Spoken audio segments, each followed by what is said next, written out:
Jim Irsay and Jonathan Taylor are now going at it seems. Jonathan Taylor, after meeting with Jim Irsay, it seemingly means he has requested a trade from the Indianapolis Colts. Now, Jim Irsay came out and said he's not going to honor that. He's not going to respect that. And he actually had a stunning quote, which I'll bring up right now.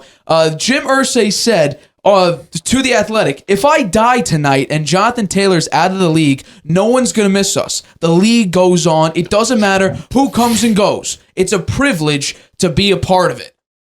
Pretty stunning things. I think bad timing. What the hell does that mean? Bad timing. That is a shocking quote from an owner talking about his player like that. Well, that guy's had some issues. I mean, he's had some issues over the years. Drunk driving and, had some issues with drugs and stuff. I think he's out there a little bit. Well, before I jump he's into a bright guy. I'm not saying he's dumb or anything, but he's the owner of a football team. Right. He's made some kind of questionable decisions, and hearing him say something like that doesn't surprise me that much, actually, for some of the other quirky stuff he's done over the years. Yeah. Well, this situation has gone from questionable to even terrible at this point. The timeline from April to now is that Jonathan Taylor sort of expected things to turn out. He said things will happen naturally. Then in May, he hires a new agent. In June, he says he wants to retire as a Colt. And then in July, that's when everything ramps up to where we are today. Jonathan Taylor reported to camp, then requested a trade. He goes on the physically unable to perform list. Then Jim Irsay tweets about how the running backs and these agents are going in bad faith about this. And then his agent responds to Jim Irsay's tweet. And then Irsay says the Colts have not offered him an extension. I believe he's going to. I think he has one more year left on his contract. Then Jim Irsay says the Colts will not trade Jonathan Taylor. And here's where it gets very, very weird. Now the reports are that the Colts could put Jonathan Taylor on the non-football injury list because of a supposed back injury that Jonathan Taylor had. And Jonathan Taylor actually responded to that, and he said, one, he never had back pain. He never reported he had back pain, and he's not sure who the sources are, but to find new ones. So he's saying he wasn't hurt, and then this is all fabricated and made up. So it gets worse and worse and worse. So let's do a little bit of psychoanalysis and figure out. I'm going to ask you, how do you see this ending for Jonathan Taylor, Jim Irsay, and ultimately the Indianapolis Colts? Well, if they won't trade him, he'll have to play for the Colts this year, or he'll just have to sit out, not play at all. He has 1 year left on his rookie contract, right? So they control him. If they decide they don't want to trade him, and he is upset with that, his only option is not to play, not get paid. He has that option. He can do that. But do you think he actually will do that? Because, he may not even need to. If he gets put on the non-football injury list, he loses his money because it was away from the team. He got hurt on his own. It's kind of like someone got hurt. I think it was Nyheim Hines got hurt on the jet ski incident. Well, so that's the mind game thing that the Colts are doing with him. Right. I think, right? Could be. They're putting him on the NFI to try to psych him out and get him to back off on what he said and come into camp and be a good soldier and play. He could choose to do that. This is the last year of his contract, right? He could refuse to take. I guess they could franchise tag him next year if they wanted to. Would they be able to do that, or his contract is up? His contract is up, so why did he could go in there? They could do that. They can't fifth-year option him because he wasn't. I think it's a first-round pick. You can only fifth-year option, so they can't give him the fifth-year option. But I'm more than sure that they could franchise tag him, which they may do. But how the situation goes, there's a reason why Jonathan Taylor is requesting a trade here. I mean, Jim Irsay is playing this. I mean, I think this is a horrible way to play your hand. Because right now, you have a quarterback who is super raw, a brand new head coach, but in reality, this could be the situation like the Ravens potentially have. Now, the Ravens never needed a superstar running back because they had a phenomenal runner in Lamar Jackson, and had B to B plus running backs like J.K. Dobbins and Gus Edwards. And a great offensive line. Yeah, they had a phenomenal offensive line, which the Colts have had just last year. For some reason, they were dealing with injuries. They were moving things around. It was a complete mess. But they had probably the best guard in football recently, Quinn and Nelson there, and the offensive line was just in pieces. Yeah, well, I don't understand why they wouldn't give him a contract. He could be the cornerstone for the team. He's proven that he can carry an offense.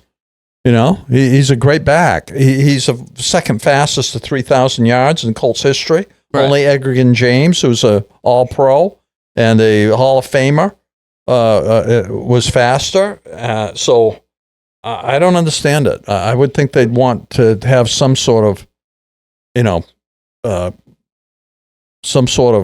solidity to their offensive chemistry there, and give Taylor a contract.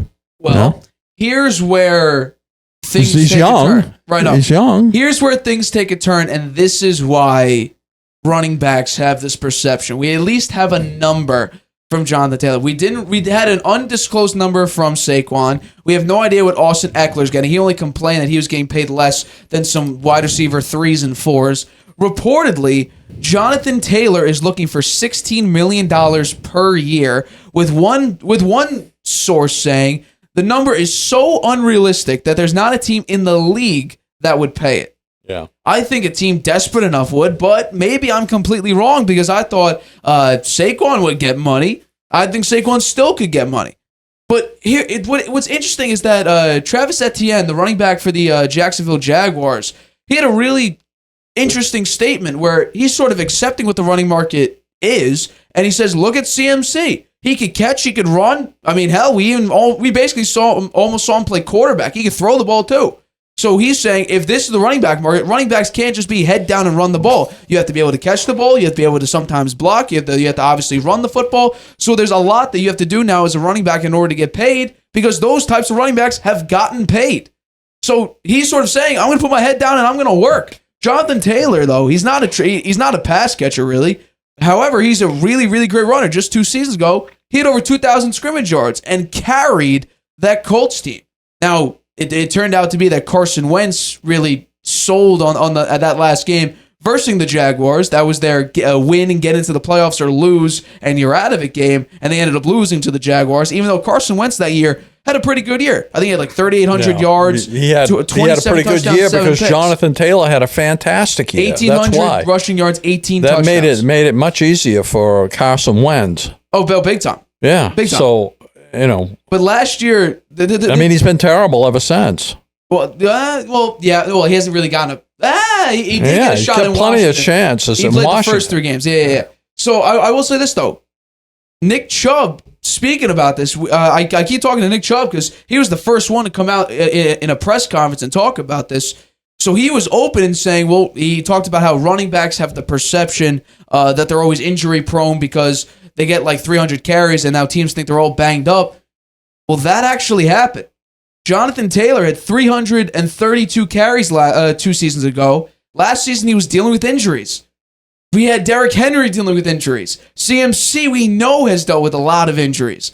These top-tier running backs, a lot of them have been dealing with injuries after being super, super efficient. Derrick Henry, Jonathan Taylor, CMC, I think Le'Veon Bell, a bunch of running backs that had 2,000 or more scrimmage yards within the following year or the year after that have either been out for a large part of the season or have had lingering injuries like Jonathan Taylor had last season. Overuse. So while that is a huge part of the market now, and that's why the Colts, I guarantee you, because of maybe like Shane Steichen worked with Herbert and he worked with Hurts.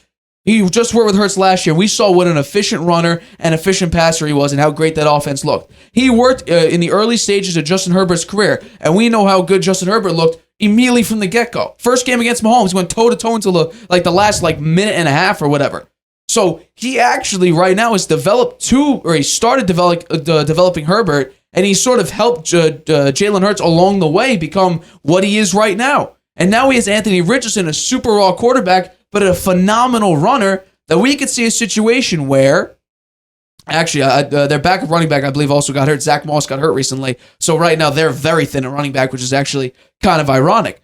But he's worked with these running quarterbacks, Shane Steichen. And we could be seeing a situation like the Ravens where your quarterback's going to be your main runner, and you just need a B to B minus running back that could get you some yards when the quarterback isn't running.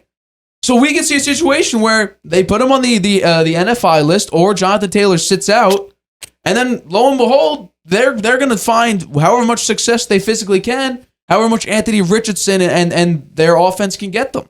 So I could actually see a realistic situation where Jonathan Taylor either sits out or they say you can't play because you're hurt or whatever, and you got hurt outside of the facility. They don't pay him, so he sits out. And then, lo and behold... Well, if he says he's not hurt, all you got to do is go to a doctor and have someone tell you, hey, this guy's not hurt. Well, he did say that, which is funny how this... Yeah, so what can the team do? What can the team do then?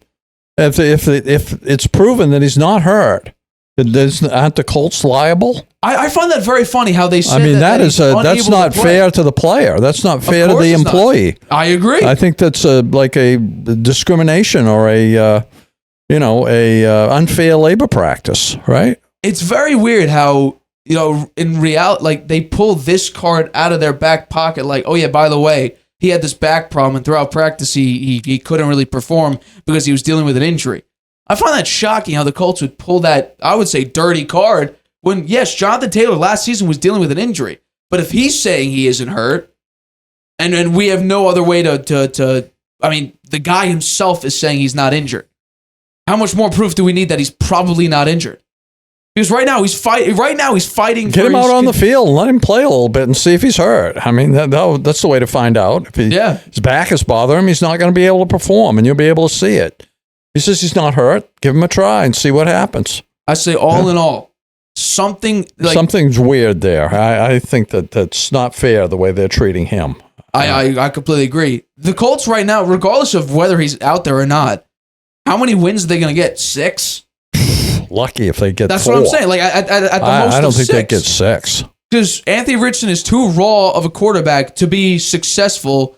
I mean, he's another Trey Lance in a lot of ways, right? He hasn't had that much experience. Well, his comp is Cam Newton. He's got a lot of potential, but nobody's really knows whether he can fulfill it or not. And that's why maybe the Colts, Jim Irsay is looking at Shane Steichen, looking at the Jalen Hurts thing and how Shane Steichen developed Jalen Hurts this year. That's why having a proven running back, an elite running back behind him would give him a lot of comfort, I would think, and give him some a safety valve to hand off to if things are going bad, Yeah.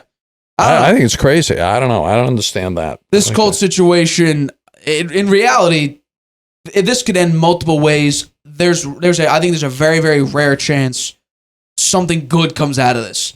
Rare. I do not see all parties being happy by the end of this. I would say not as well. I think Jim Irsay played a very dirty card. He showed his hand, and it was not. I wonder what the coach thinks about this. It must be he's a rookie coach, right? Doesn't he have a rookie head coach? Yeah, Shane Steichen. Yeah, no, it's not good. So I would think he was saying, "Well, look at the mess I walked into here.